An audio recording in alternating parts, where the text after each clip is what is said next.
on for a new video. You ever watch sports? You ever had kids in sports? Or you've been a part of sports? And don't quote me on the numbers, but you may run the length of a basketball court in a game maybe 100 times, back and forth 100 times. Okay, so with that being the case, and you ran the 100 times, okay, but the coach, he's got you running 150, 200, times, and you're like, well, goddamn, coach, I ain't never ran that many laps in a game ever. I don't understand why I'm having to do it now. Well, when you run those laps in the game and you're up and down the court and you have no conditioning, you get down there and you go to make your shot, okay? You get ready to make your shot, you're out of breath, you're winded, your cardio's gone and shot. You're not going to be able to aim. You're not going to be able to focus, and gather yourself in a timely fashion to make that shot that you got to make, because you're not conditioned. Then you got another motherfucker come along that done ran 200, 250 laps in practice without bitching about it.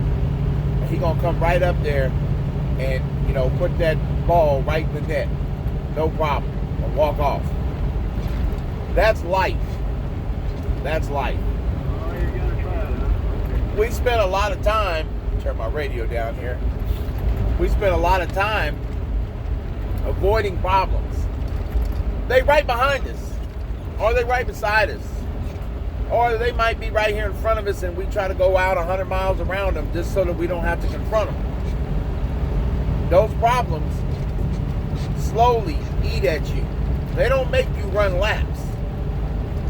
No, they just got you on a speed walk. Okay? Hold on a second. I'm going through a scale here. Oh, wow. That was kind of stupid. Gotta move my GPS unit. Anyway, so with that being said,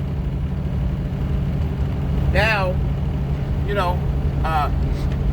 these problems eat at you slowly, and they take little chunks out of you here and there. And then you get up ahead of them again, and then they come nip on your heels some more. What you really need to do is turn around and embrace that issue. Stop. Pull up a seat. Wait on it to catch up. Have a seat. We're going to get this out of the way.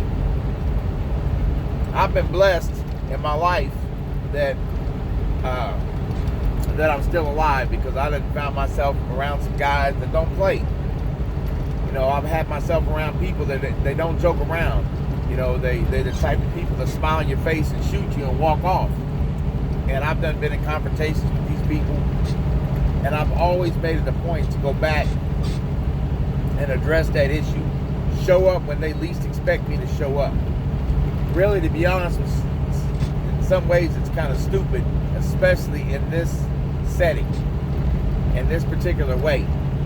But if that was to use that same thinking and persuasion and process when dealing with life's other problems that don't involve a pistol and don't involve some motherfucker that think he ain't got nothing to lose, then I might be doing it. Yeah, that would be a smart move. That's the way to handle that type of problem. But when you're dealing with a young man that ain't got no hope and he ain't got nothing going for him, and you sitting there trying to buck up to him, and he ain't got shit to lose but his respect, well, then that's not too smart. So that's kind of stupid. And I admit I made a lot of stupid decisions. It must have been the Lord looking after me, when I was making all these dumbass decisions. So But back to the subject, you know, we need to get out there every day. We need to get up there. And I was looking at a video of a guy on YouTube, and one of the things that he said that made a lot of sense to me is he was like, you know what? You get up at 2:30, 3 o'clock in the morning, 4 o'clock in the morning, and go, you know, bench 300 pounds, 200 pounds, whatever your limit may be. And then you go home and take a shower, and then the rest of the day is downhill. You already got the hard part out behind you. You know, you went and addressed the hard part. It didn't catch up to you. You went and caught up to it and got it out of the way and went on about the rest of the day. Some of y'all that, exercising and stuff may not be your thing. It may be something else. It may be your mind you need to exercise. But at the end of the day, you need to get up, because ain't nobody gonna come and get your ass out of bed, especially if you're the man of the house. That's your job. You know every morning, I gotta get up. And you know what I do? Sometimes I set my alarm for 6:30 in the morning, and I'll wake up during the morning hours, a little early. I may wake up at 5:45, and I'll see that, look over at the clock, and I say, well, I got 45 more minutes to lay here. And I'll crawl back under that blanket. And then it hits me in my head, you woke up, get your ass up. Let's get started early today. You don't gotta wait on that clock. Let's get up and do what we gotta do. We're already awake anyway. By the time you get back to sleep, it'll be time to get back up anyway. Sometimes I'm working on my personal goals to shorten my sleep up to a minimum, or at least 6 hours. You know, I would love to do 5 hours. That gives me more time in the day. You know, some people say, well, what can you do to add more time to your day to get more things done? You can't change the 24-hour clock. But what you can do is rearrange the hours in it that you're using and use them more productively. And say, well, where can I gain me some time? I can't add more to 24 hours, but I can take away an hour or two of sleep. Some people say science proves you need 8 hours. And I don't believe that. I believe you can get away with 6. You know, there's some guys that get away with less than that. You know, but get up. What are you going to do today? Get up and do something. Set yourself a goal off in the distance. And then get up and do something, one thing a day, or 1 or 2 things a week even, toward that goal. And before you know it, you'll be there. John Hope Bryant, one of these guys I've listened to, he said something that makes a lot of sense. I was just listening to one of his videos again today.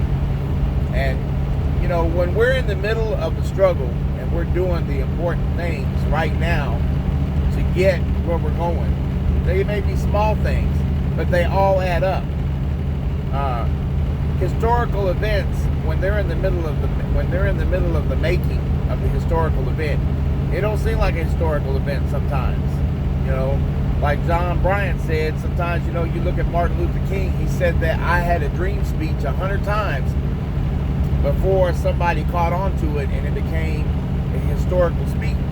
He had said it 99 other times previously in other venues and other, you know, places.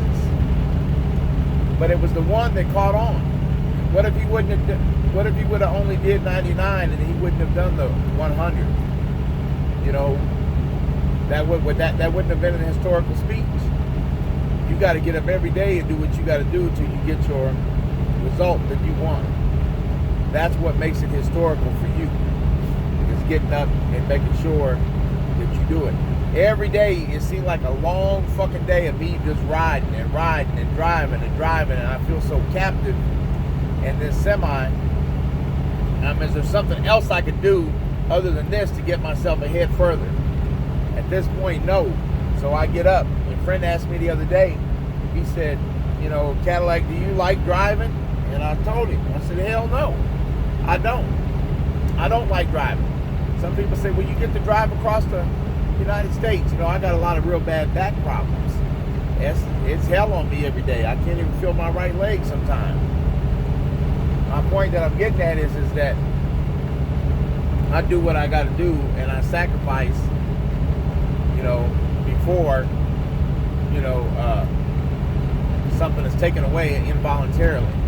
I would rather voluntarily step up to the plate and do what I got to do first before somebody comes along and takes away my house, takes away my cars, takes away my wife's, belongings or my family's livelihood to live. So with that being said, don't wait around for shit to happen negatively. Get up and be ready for it. Get ready for it. Make it happen. Do whatever it is the fuck it is you got to do. Make whatever sacrifice you need to make for the greater good of everybody in your family. That's what your job is. Every day. Nobody's got to be there to witness it. You know what's going on. You know what you got to do. So, just another food for thought. Run those 200 laps. Run those 250 laps. Do it. Because it's going to make things so much more easier on you later. That's one way to look at it. All right.